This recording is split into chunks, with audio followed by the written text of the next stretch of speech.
Salut les culés! Bienvenue sur la chaîne pour un nouveau résumé 100% Barça. On va revenir ensemble sur toutes les actualités des dernières 24 heures. Restez bien jusqu'à la fin et si vous n'êtes pas encore abonné à la chaîne, abonnez-vous maintenant et appuyez sur la cloche de notification pour ne rien rater. On commence. Selon Marca, l'Espagne démarre parfaitement les qualifications au Mondial 2026 avec une victoire nette, 3-0. Pour le Barça, l'image forte reste Lamine Yamal, qui confirme sa place de joyau de l'Aurora. Ses débuts officiels traduisent déjà une maturité exceptionnelle. Même sans Pedri, Gavi ou Ferran en pleine lumière, le Barça reste bien représenté dans cette nouvelle génération espagnole. Selon Mundo Deportivo, l'Espagne a gagné sans forcer 0-3. Pour le Barça, l'image forte reste Lamine Yamal, auteur d'un match plein de vivacité et d'inspiration. Pedri est attendu pour renforcer l'équipe. Le quotidien souligne aussi le phénomène Johan Garcia, le nouveau gardien blaugrana, qui impressionne déjà au club.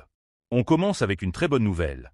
Rooney Bardghji a officiellement été inscrit dans la liste du Barça pour la Ligue des Champions. Le jeune ailier suédois portera le numéro 28 et il sera accompagné du milieu Marc Bernal qui récupère le numéro 22. Un signe fort de Hansi Flick qui continue à miser sur les jeunes talents pour renforcer l'effectif européen.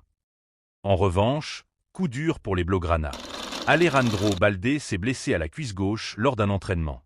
Le diagnostic est tombé, lésion aux ischio-jambiers et une absence estimée à environ 3 semaines. Il manquera plusieurs matchs de Liga, dont Valence, Retafe et Oviedo, mais surtout le premier match de Ligue des Champions face à Newcastle. Lewandowski accepte un rôle réduit. À 37 ans, Robert Lewandowski a surpris par sa maturité. Le buteur polonais a déclaré qu'il privilégie désormais la qualité avant la quantité. Il se dit prêt à accepter un rôle moins important dans la rotation, sachant que la concurrence est forte en attaque avec Rafinha, Lamine Yamal, Rashford, Torres et Olmo. Une décision qui montre son professionnalisme et son envie de contribuer même avec moins de minutes. Du côté de la Masia, Ibrahim Diarra est proche du retour.